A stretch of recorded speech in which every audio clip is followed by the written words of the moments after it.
नमस्कार, मी कोमल खांबे गोष्ट असामान्यांची या मालिकेच्या नव्या भागात तुमचं स्वागत करते। मित्रांनो, परेल येथील टाटा हॉस्पिटलमध्ये देशभरातून कॅन्सरवर उपचार घेण्यासाठी रुग्ण येत असतात। परराज्यातून आलेल्या या रुग्णांची मुंबईत खाण्यापिण्याची आणि राहण्याची मोठी गैरसोय होते। या रुग्णांना आणि त्यांच्या नातेवाईकांना राहण्याची आणि खाण्यापिण्याची मदत करणाऱ्या बुलबुल राय यांना आज आपण भेटणार आहोत। बुलबुल या बुलबुल राय फाउंडेशनद्वारे या कॅन्सर रुग्णांना मदत करतात। गेली 14 वर्ष त्या या कॅन्सर रुग्णांना आणि त्यांच्या नातेवाईकांना मदत करतात। चला तर मग त्यांच्या या असामान्य कार्याबद्दल जाणून घेऊया।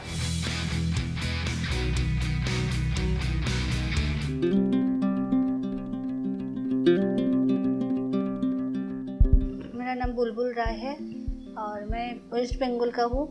वेस्ट बंगाल में मैं रहती थी और मेरा पापा को कैंसर हुआ था और मैं बचपन में मेरा पापा गुजर गया। उसके बाद मेरे को मैं यार मेरा 2 दादा था, उन लोग बहुत तकलीफ से बड़ी हुआ। पापा मम्मी नहीं था, मेरा पापा भी नहीं था, मम्मी भी नहीं था। फिर हम लोग बहुत बड़ा हुआ, धीरे धीरे सबको मदद, मतलब भाई मेरे को बहुत मदद किया, 2 भाई मेरे साथ था। हम लोग बहुत तकलीफ करके बड़ी हुआ। फिर उसके बाद मेरा शादी हो गया। शादी में भी मेरा घर वाले चाचा चाची बुआ सब लोग मेरे को मदद किया मेरे शादी में। शादी होने के बाद मैं बम्बई में आई। बम्बई में आने के बाद मैं पापा के लिए तो कैंसर हुआ था, पापा को बहुत तकलीफ हुआ था, खाने को नहीं होती थी, गले में हुआ, उसका गले में खाना बंद हो गया, फिर पेट में किया, सब जगह बंद हो गया। तो मेरा पापा को खाना ही मतलब नहीं मिला, जैसा खाना चाहिए उनको नहीं मिल रहा था। वो तकलीफ देख के मेरे को आज भी उसका तकलीफ याद आती है तो बहुत दुख लगती है। तो सामने खाना रह के भी पापा खाना नहीं खाया। इसके लिए मैं तब से मैं उधर भी सोचती थी कि मैं कुछ करूं। और शादी होके बम्बई में ही आई, परेल में। मैं परेल में आने के बाद 2006 से मेरा भाई का लड़का को भी कैंसर हुआ था, दोस्त का लड़का को। वो कैंसर होने के बाद वो बच्चा हमारा पास ही था, उनको मैंने पूरा मदद किया, उसको ट्रीटमेंट सब कुछ मदद किया, रहने के लिए खाने के लिए मेरे पास ही रखती थी। उसको कैंसर सब अच्छा भी हुआ, आज उसका बच्चा भी है, 8 साल का एक लड़का भी है। और उसके बाद मेरे और भी हिम्मत बढ़ गई कि मैंने मेरा पापा को तो खो दिया, लेकिन इन लोग को मदद कर रही तो इन लोग तो अच्छा हो रहा है। तब से कोई भी पेशेंट आती है, कोई भी, मैं सबको मदद करती हूँ। ज़रूरत पड़ता है तो मैं अपना घर से खाना बना के उनको ला के देती हूँ और उनको मदद करती तो ऐसा लगता है मैंने कुछ तो कर रही हूँ। अपने पापा को तो कर नहीं सकती, मैं बहुत छोटी थी, पापा गुजर गए। तब तो मैं इतना मालूम पड़ता था कि पापा को तकलीफ होती थी, कैंसर के बारे में मेरे को कुछ मालूम नहीं था। मैं इतना ही सोचती कि मेरा पापा बीमार है। तो मेरा चाचा, उनका दोस्त लोग हॉस्पिटल में जाती थी, उनको लेकर हॉस्पिटल में जाती थी, आती थी। तो कैंसर के बारे में मेरे को कुछ मालूम ही नहीं था। जब मतलब धीरे धीरे मेरे को समझ में आया कि कैंसर के लिए मेरा पापा गुजर गया, तब से मैं सोच रही हूँ कि कोई भी कैंसर पेशेंट को मदद करेगा तो मेरे को बहुत अच्छा लगता है। आज भी करने का मन कर रहा है करने। जैसा मेरा पेशेंट इतना बढ़ गया था, जैसे वेस्ट बंगाल का हो, बांग्लादेश का, त्रिपुरा, आसाम का, सबको जानकारी मिल गया कि दीदी किसी पैसा नहीं लेता है, कि जैसे किसके पास से कुछ नहीं लेती है, दीदी मदद करती, कभी भी ज़रूरत होती है हॉस्पिटल में दीदी आती है। सब पेशेंट हमारे पास आते थे, मैं मदद करने के लिए उन लोग को मदद करती। फिर उसने ऐसे सोच के मैं बाद में टाटा में बहुत ठीक है, अंदर जाने के लिए कुछ तो परमिशन चाहिए, तो मेरे पास कुछ नहीं था। क्यों रात को मैं 1 बजे भी जाती थी, 2 बजे भी जाती थी, सुबह 5 बजे, बच्चे को 8 बजे ऑपरेशन था, सुबह 5 बजे मेरे को जाना पड़ती थी। तो 5 बजे जाने के लिए तो मेरे को परमिशन चाहिए, कि मेरे पास तो कुछ नहीं था। ये सोच के मैंने बुलबुल राय फाउंडेशन खोला। सबसे बड़ा तो मेरा लड़की का सपोर्ट बहुत ज़्यादा है। मेरा बच्ची 2006 को हुआ, लेकिन मेरा बच्ची 8 साल से मेरा बच्चे को मैं रोड पे रख के चली जाती थी। मेरा भाई, मेरा दूसरा लड़का लोग भी जो था, वो लोग उसको बड़ा किया। कभी मेरा बच्ची छोटा था, कभी रोता भी नहीं था कि मेरा मम्मी किधर गया। उन लोग को इतना ही मेरा बच्चे को सिर्फ जब भी समझ में आया कि मेरा मम्मी टाटा में जाती है, पेशेंट को मदद करने जाती है, मैं आने के बाद इतना ही पूछती, जिसके लिए जाती हूँ, मम्मी वो दादा ठीक है, नहीं तो पेशेंट अंकल ठीक है, आंटी ठीक है, इतना ही उसको पूछने का था। कभी खाने के लिए नहीं बोलती थी, ना कभी पूछती थी मम्मी अब क्यों इतना लेट किया। मम्मी बहुत अच्छा काम करती है। और फिर मतलब क्या बोले, स्पीचलेस है, कुछ वर्ड डिस्क्राइब नहीं कर सकते इनके काम को। मम्मी बोलती थी कि नाना को कैंसर हुआ था तो उनको बहुत लाइफ में ऐसा मतलब बहुत प्रॉब्लम फेस करने पड़े, तो ऐसा नहीं लगता कि किसी और को वही सेम प्रॉब्लम फेस करना पड़े सबको। मेरा तो क्या मतलब, मेरे को अच्छा ऐसा लगता है कि वो जो Tata memorial hospital specialist for cancer ऐसा बोला जाता है, वो कैंसर वर्ड ही ना रहे तो अच्छा रहेगा। कैंसर किसी को होना ही नहीं चाहिए बस। पति ने तो पूरा सपोर्ट किया। वो भी पहले से ही पेशेंट को मदद करती थी। वो बम्बई में 2019 में आया, तब से कोई भी पेशेंट आता है वो भी मदद करती थी। और मैं जब भी बोला मैंने भी ये काम करना चाहती हूँ तो कभी भी मेरे को रुका है नहीं, उल्टा मेरे को मदद करके छोड़ के आती है।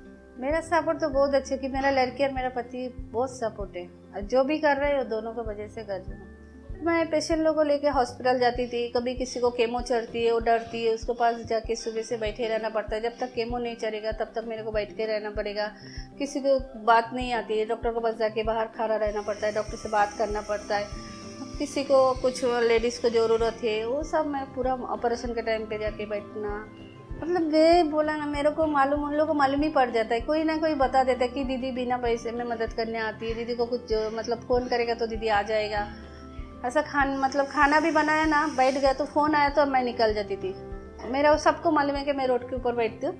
पैरेल टीटी में रोड के ऊपर ही हमारा स्टॉल लगते हैं। जैसा गर्मी के टाइम में हम लोग टॉप जीन्स ऐसा बेचती हूँ, और बारिश में हम लोग को छतरी रेनकोट ये है। और सीजन में अभी जो ठंडी का सीजन में रेनकोट है, कंबल, sweater, ladies sweater, gents sweater, और आपका लेडीज़ का फैंसी जो है, सब कुछ ये सब हम लोग बेचती है। और मेरा कभी भी मतलब उनको मालूम है शाम का टाइम तो रोज़ आएगा ही। दिन को दूसरा भी कुछ हॉस्पिटल गया तो शाम को मैं 7 बजे के बाद उधर आके बैठती थी। 7 से 12 बजे तक मैं बैठे ही रहती थी। कोई ना कोई पेशेंट उधर ही आएगा, दुकान के सामने, उधर आके मैं मेरे से बात करती थी, फिर दूसरा दिन जाके मदद करती थी। सबसे बड़ा तो उन लोग को रहने का बहुत तकलीफ होती है कि वो बम्बई में रहने के लिए बहुत तकलीफ है। ऐसा हमारा वेस्ट बंगाल को तो ज़्यादा तकलीफ है कि वेस्ट बंगाल के लिए इधर कुछ भी नहीं। सब लोग हमको बोलते हैं दीदी हमारा लिए कुछ भी नहीं है।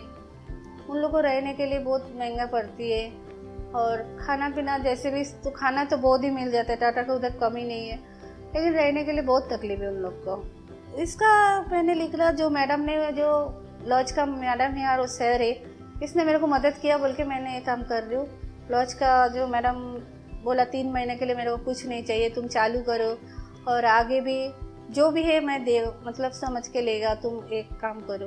तो मैडम ने सर पूरा मदद किया मेरा तो लॉज लेने के लिए। उन लोग तो खाना पीना तो मिल जाते, लेकिन रहने को जिधर रहती है उसमें खुशी भी चाहिए। जैसे हमारा लॉज में पेशेंट लोग बहुत खुश है, सामने से उन लोग बोलती है। पेशेंट बीमार होता है ठीक है, उनके साथ फैमिली भी टाटा में आके बीमार हो जाते हैं कि उन लोग हर साल टेंशन में रहते, हर दम टेंशन है कि मेरे पेशेंट को क्या हुआ। तो टेंशन मेरे को इधर आया तो पेशेंट लोग को ऐसा लगता है कि टेंशन नहीं है, हर दम खुशी में रह रहे। पेशेंट भी खुश है, रिलेटिव को भी मैं खुश रखती हूँ। कुछ भी त्यौहार है, कुछ भी है, सब मनाती। पेशेंट लोग आके इधर त्यौहार मनाती है, भाई बीज मनाया, 25 तारीख को भी हम लोग क्रिसमस किया, अभी 31 को भी इन लोग को प्रोग्राम करने का, खाने का प्रोग्राम है।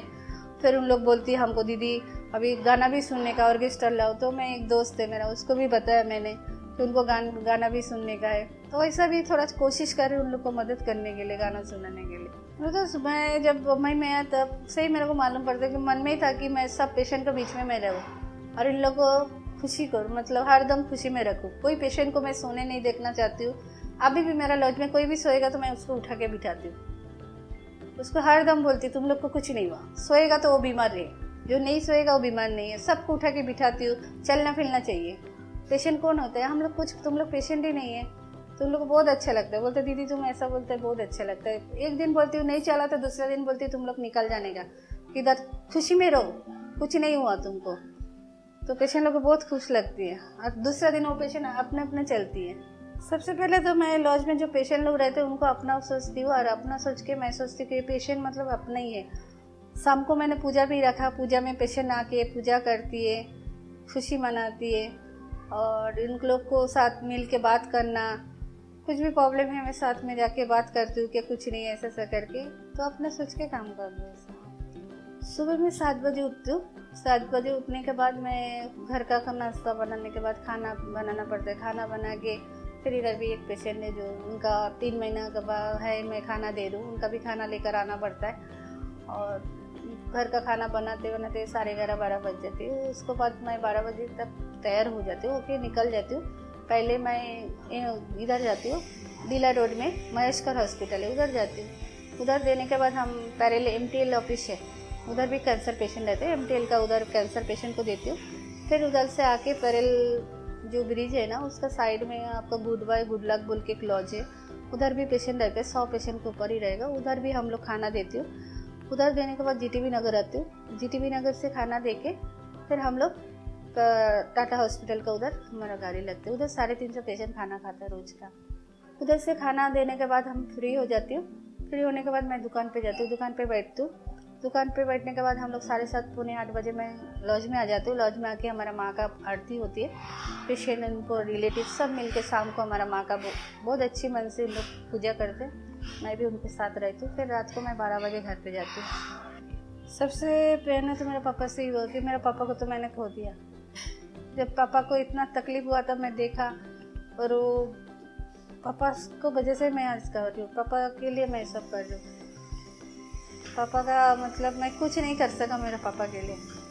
मित्रांनो, टाटा हॉस्पिटल जवळून जाताना रस्त्यावर कॅन्सरग्रस्त आणि त्यांच्या नातेवाईकांना आसरा घेताना आपल्यापैकी अनेक जणांनी पाहिलं असेल।